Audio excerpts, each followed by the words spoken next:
Friends అందరికి నమస్కారం అండి. ఇప్పుడే అందిన వార్త, మటన్ తింటే మటాషేన వెలుగులోకి భయంకరమైన నిజాలు అంటూ లేటెస్ట్ అప్డేట్ అయితే రావడం జరిగింది. వీడియోని పూర్తిగా చూడండి, అప్పుడే కంప్లీట్ ఇన్ఫర్మేషన్ అయితే అర్థమవుతుంది. అలాగే మన ఛానల్ సబ్స్క్రైబ్ చేసుకోకపోతే వెంటనే సబ్స్క్రైబ్ చేసుకోండి. ప్రభుత్వం నుంచి వచ్చే లేటెస్ట్ అప్డేట్ అందరికంటే ముందుగానే మన ఛానల్ ద్వారా అందించడం జరుగుతుంది.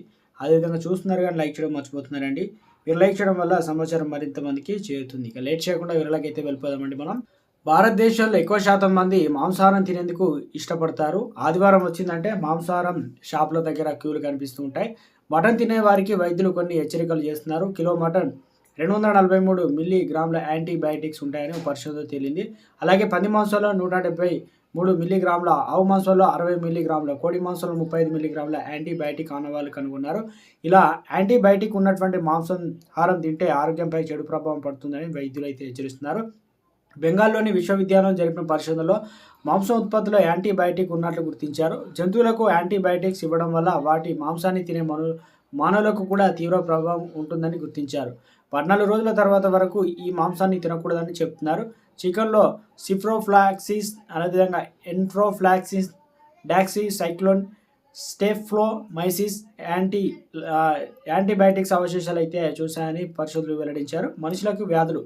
భారత్లో పాడి రైతులకు సరైన అవగాహన లేకపోవడంతో పశువులు యాంటీబయాటిక్ ఇస్తుంటారు వైద్యులు అంటున్నారు. ఒక కోడిపిల్ల 40 రోజుల్లో తిరిగి మార్కెట్లోకి వస్తుంది. ఇలా రావడానికి యాంటీబయాటిక్స్ ఇవ్వాల్సి వస్తుందని కోళ్ల ఫామ్ యజమానులు కూడా అంటున్నారు. దీంతో లాభాలు త్వరగా వస్తున్నాయని చెప్తున్నారు. ఇలా యాంటీబయాటిక్స్ ఇవ్వడం వల్ల కోడి త్వరగా లావు అవుతుందని చెప్పేసి అంటున్నారు. అంతేకాకుండా ఎలాంటి వ్యాధులు కూడా కోడికి దరిచేరవని, పశువులకు కూడా ఎలాంటి జబ్బులు రావని రైతులు అయితే అంటున్నారు. నిజానికి పశువులకు శుభ్రంగా ఉండేలా చూసి మంచి వెంటిలేషన్ ఏర్పాటు చేస్తే వ్యాధులు రావని చెప్పేసి వైద్యులు సూచిస్తున్నారు.